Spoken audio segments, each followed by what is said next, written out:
Selamat siang guys, kita balik lagi di tutorial untuk kelas AP.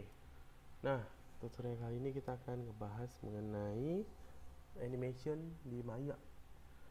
Oke, nanti mungkin ada beberapa parts untuk tutorial ini, tapi yang jelas untuk animation dalam tutorial ini gue akan jelasin tools-tools yang kita bisa pakai untuk animation. Oke, di sini gue pakai free rig basically blob ultimate ball rig, yang itu bisa kalian download free, dan nanti gue share juga link downloadnya di e-learning. Oke. Untuk animation tools tentu aja yang kita perlu tahu ini adalah time slidernya atau timeline.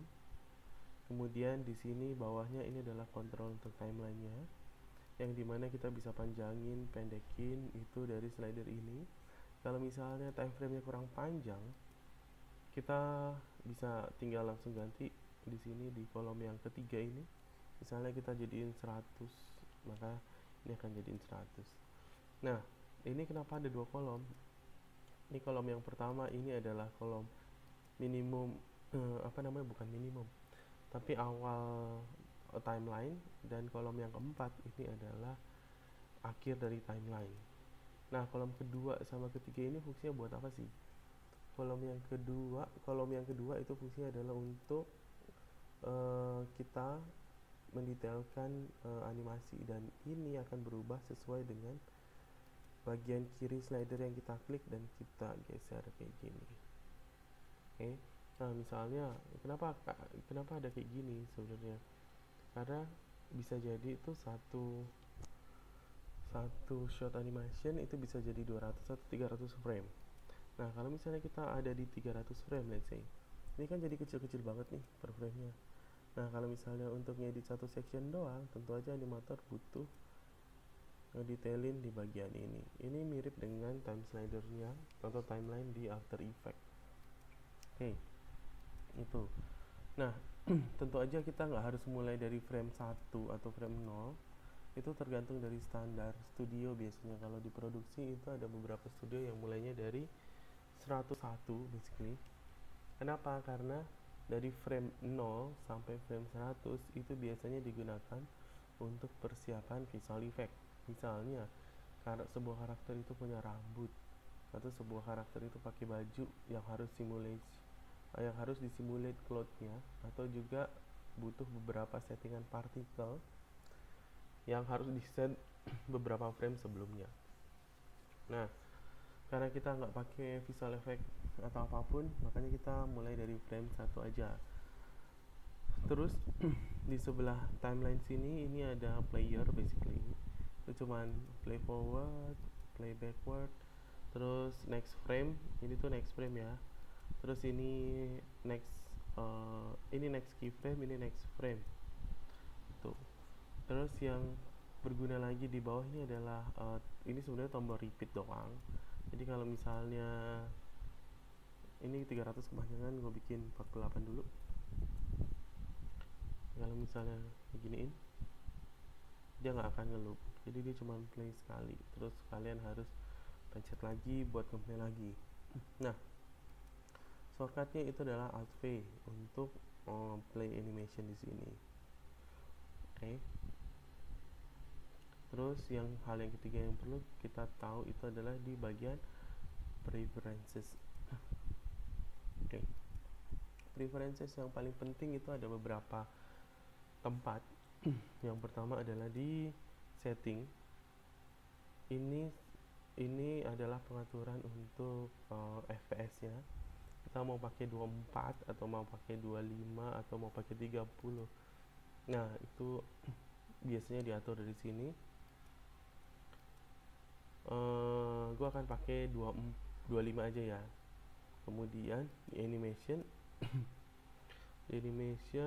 ini tuh hubungannya sama hal teknis banget, biasanya untuk menanggulangi viewport yang nge-lag atau butuh support technical untuk beberapa karakter.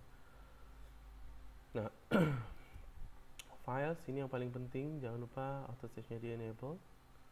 Terus di time slider, nah di time slider ini frame time-nya kita jadiin 25 sesuai dengan yang ada di setting.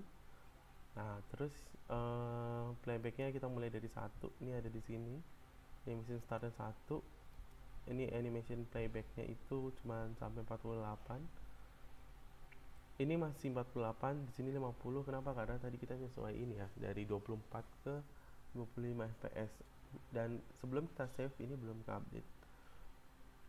Terus ini juga kalian bisa mainin height-nya untuk time slidernya sendiri. Terus KTix ini nanti mungkin akan lebih kelihatan nanti, tapi sekarang udahlah kita biarin dulu aja. Nah playback speed ini yang perlu kalian hati-hati, jangan pilih mode yang play every frame. Kenapa? Karena play every frame ini adalah mode yang dipakai untuk visual effect artist, terutama untuk simulation artist doang. Oke. Nah kalau untuk animator biasanya adalah 25 fps, itu real time. Terus yang paling bawah ini adalah update view. Nah update view ini nanti kalau misalnya kita menggunakan multi window ada 4. Kalau kita di set di mode aktif, kita nggak bisa melihat animasinya itu gerak di semua viewport. Itu cuman bisa kita lihat di viewport yang lagi aktif aja. Oke, kalau misalnya kalau misalnya kita punya 4 viewport yang nunjukin karakter yang sama untuk di animasi, maka itu semua viewport akan ngeliatin karakter yang gerak. Oke, ini looping seperti yang tadi kita main-mainin sini. Ini once, ini cuma sekali doang. Nah ini kita pilih yang continue saja, terus habis itu kita save. Oke. Dan yang perlu diperhatikan lagi untuk timeline yang di sini, Maya itu mengenal dengan istilah frame decimal. Jadi itu framenya bisa nggak bulat.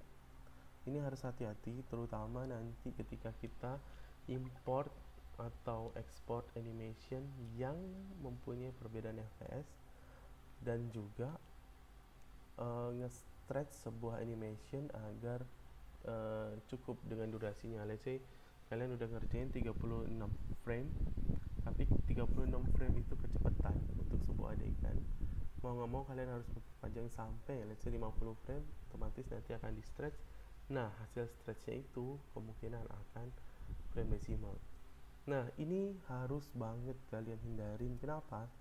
Karena yang namanya frame decimal ini tidak ikut hitungan render.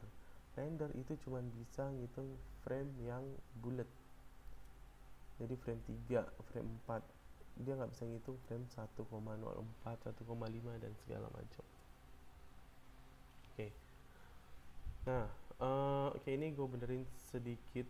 Kita mulai dari 1 dan endingnya di 50 aja ya. Ini kita endingnya paketin aja 50, playbacknya 50, start durationnya cuma 50 frame juga. Oke. Sebenarnya untuk tools animation tinggal sedikit lagi, yaitu gimana cara kita nganimate. Nah untuk animate sebenarnya itu sebuah hal yang simple sih. Yang perlu kita tahu itu untuk animate itu adalah ini set auto key. Ini modenya nyala, ini nyala sedangkan ini mati. Nah kalau misalnya ini mati, ini gue biarin mode nyala dulu deh. Kalau misalnya ini nyala, misalnya nih dari frame 1 sampai 50, bola ini akan bergerak ke kanan. Di frame 1 ini akan gue pencet S ya shortcutnya, terus habis itu frame 50 geser, tanpa gue pencet S lagi dia udah bikin auto key. Nah tanda key ini adalah tanda garis merah strip yang sini. Sekarang kita bisa ngelihat bola itu tuh berjalan tuh.